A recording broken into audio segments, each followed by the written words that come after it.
Fala galera, para quem não me conhece, eu sou o professor Mena, eu sou delegado de Polícia Civil aqui do Rio de Janeiro e nós vamos gravar hoje um tema importante que para quem está estudando pode parecer no primeiro momento que é menos importante, né? Que é a multa como ato administrativo autoexecutório ou não autoexecutório.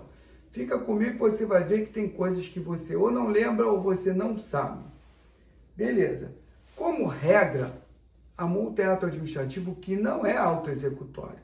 Beleza, ou menos, isso aí eu já sabia. Qual é a novidade, Mar? Fica comigo que você vai ver que tem novidade.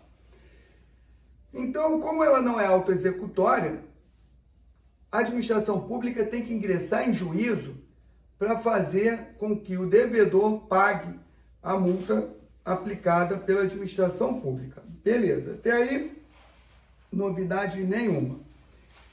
Aí o STJ publicou o informativo 400 pelo seguinte: o Código de Trânsito, né, a Lei 9.503, estabelece no artigo 262, parágrafo 2º, que a multa, né, aqui está lá no finalzinho, a restituição de veículo apreendido só ocorrerá mediante o prévio pagamento das multas, impostos, taxas e demais despesas, senão o veículo não vai ser entregue ao proprietário. Beleza. E aí o STJ falou o seguinte: pelo princípio constitucional da ampla defesa, pelo devido processo legal, temos o seguinte: a multa primeiro tem que ser notificada, como a gente botou aqui, né? Se não for notificada, o proprietário não pode exercer o seu direito constitucional de ampla defesa, então ela não pode ser exigível. Só que tem o seguinte, vamos para um entendimento melhor. Primeiro chega a notificação, com espaço para o recurso administrativo e o prazo para recorrer. Beleza. Então, o administrado, o proprietário foi notificado. Ok, abre o prazo para recorrer. Se ele não recorrer, expirado o prazo, a multa é exigível. Se ele recorrer e o recurso dele for negado, for indeferido, a multa é exigível. Beleza? Então, primeiro, ele tem que ter o seu direito constitucional de ampla defesa e contraditório, e só depois de ultrapassar dessa fase é que a multa pode ser autoexecutória, ou seja, se o veículo for retido, for apreendido, ele só vai sair se pagar aquela multa. Beleza, mas parou por aí? Não parou não, falamos uma decisão, uma interpretação constitucional. Agora você vai ver uma decisão política do STJ através da súmula 510, que fala o seguinte: a liberação do veículo retido apenas por transporte irregular de passageiro não pode ser condicionada ao pagamento de multa. Ou seja, deixa de ser autoexecutória mesmo havendo previsão legal no artigo 262, parágrafo 2º do Código de Trânsito. Vamos entender? Lá nos idos de 1996, mais ou menos, o transporte alternativo ganhou uma força muito grande. As pessoas começaram a comprar vans, né, que era Towner, era Topic, era Besta, que era um veículo daqui, enfim. E passaram a ser concorrente direto dos transportes regular, que eram os ônibus. E aí começou a incomodar as companhias de ônibus.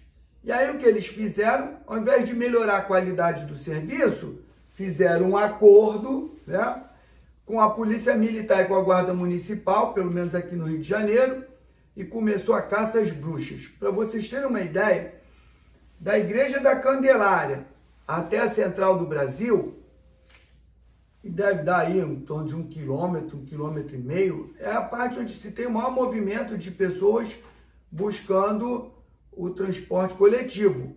A cada 10, 15 metros tinha um guarda multando, ou seja, estavam trabalhando para as empresas de ônibus. Não estavam preocupados, porque ali tem um problema grave de segurança pública e isso ficou para segundo plano. Beleza. E aí naquela época teve motorista de van, teve veículo com R$10 mil de multa. Vocês têm noção? Em 1996, 97, R$10 mil de multa? Pois bem, isso chegou ao STJ, que falou: vamos acabar com essa brincadeira de defender a empresa de ônibus e fazer caça às bruxas quem está trabalhando? E aí estabeleceu que se a multa for só por causa do transporte regular, não pode ser exigível. Então nós tivemos uma decisão política do STJ muito mais do que jurídica. Beleza, fica comigo, não acabou não.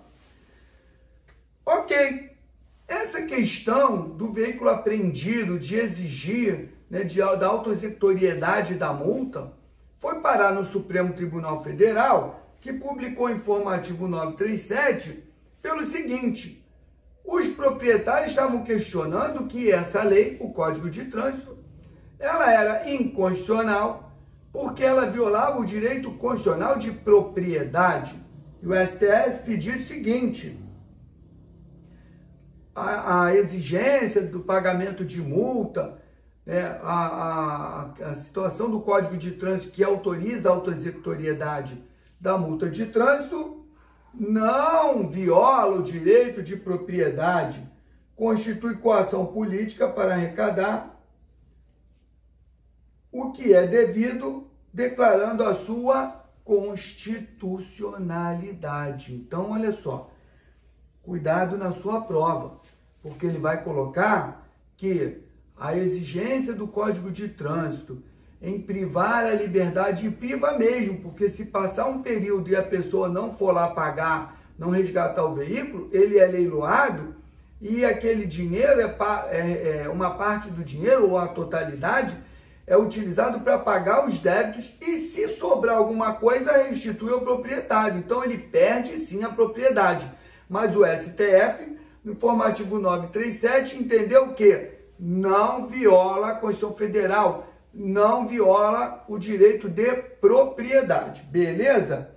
Então, galera, fica aí, ó, o meu Instagram é prof.omena, o meu Instagram é prof.omena, @prof.omena, o meu YouTube é prof.omena, então se inscreva lá, me acompanhe lá, né? Tem sempre algumas dicas, eu estou me dedicando aqui a ajudar você no sucesso, na sua aprovação, no seu aprendizado, ok? Sucesso, nos encontramos no próximo vídeo. Abraço.